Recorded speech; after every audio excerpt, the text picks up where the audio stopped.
One thing you'll find plenty of in Florida is gated communities. So is it an advantage to live in a gated community or a disadvantage? Is it safer? I'm taking a deeper look inside the gates. So let's find out if a gated community should be on your list when you're house hunting.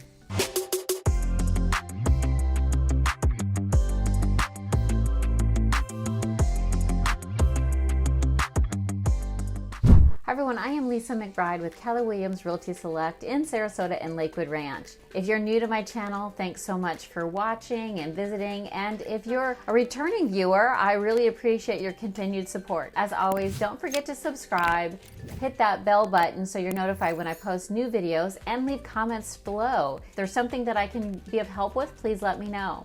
Today I'm tackling the baffling question, is it better to buy in a gated community or non-gated? So let's start with the pros. First, there's lots of good reasons, but probably the number one reason is going to be safety and security. Yes, gated communities are actually known to be safer.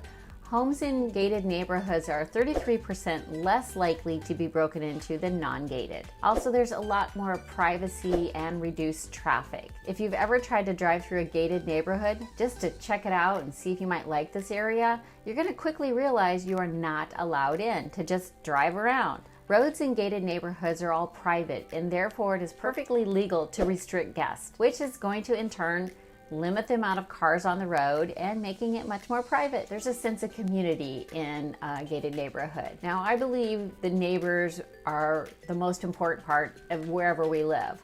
But when you live in a gated community, there is a sense that you belong to something, and there's a lot of getting to know your neighbors, probably even more so than in other subdivisions. One reason is because there's more leisurely activities. And speaking of leisurely activities, well, most of them all provide pools and tennis courts, but in today's new communities, you're gonna find state-of-the-art workout facilities, recreational gathering social spaces, and you might even have a social director. These social directors are definitely keeping things active. A few other perks? Well, less solicitation, because no one can get in, and higher property values. It's safe for children to play, feeling of exclusivity, and high home standards. With all gated communities, there are going to be a set of rules and regulations which provides how you maintain your yards and your exterior. And this is going to help maintain your home in the best possible way, which again keeps home values high. What about the disadvantage? Well, let's dive into some, because like we know in all things, there's two sides to every story. High prices. So is it more expensive to buy in a gated area?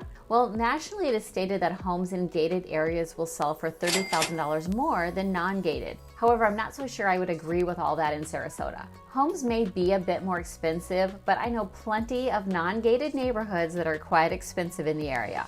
Now, there's a price for having the amenities, the guards, the street maintenance, and the HOA fees. So that's really where the expense comes in. And some of these HOA fees can be $300 to $1,000 depending on all those amenities. And with HOAs comes rules and regulations. So there can be a lot of them. For instance, can you park on the streets? And where are your visitors parking? What types of vehicles can even be parked in your driveway? Many times there are no motorcycles, RVs, or work trucks allowed. And also contractors may be only allowed during certain hours of the day. Also, you may have a lack of civil power. Every gated community has a board that ensures the rules and regulations are being followed and complied with. You may feel like you do not have a voice. You may not agree with how the board is running things. Remember, if you want something to change, it is up to you to get involved and become a board member, which can definitely be a thankless job. A few other disadvantages, maybe a lack of diversity, a possible feeling of isolation, and frustration with the gates or guards at the gates. Not all gated entrances are the same.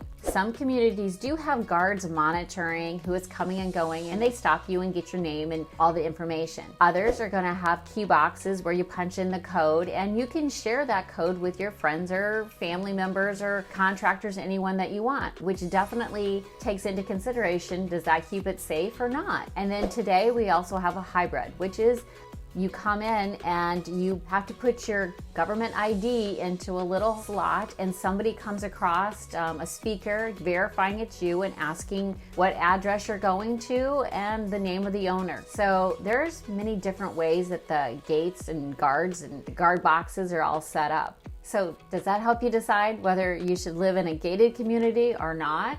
Do you have questions about a particular gated neighborhood, or do you want to take a look at some homes in gated complexes? Give me a call and let me know. I am here to help. As always, I do really appreciate you watching, and until next time, take care.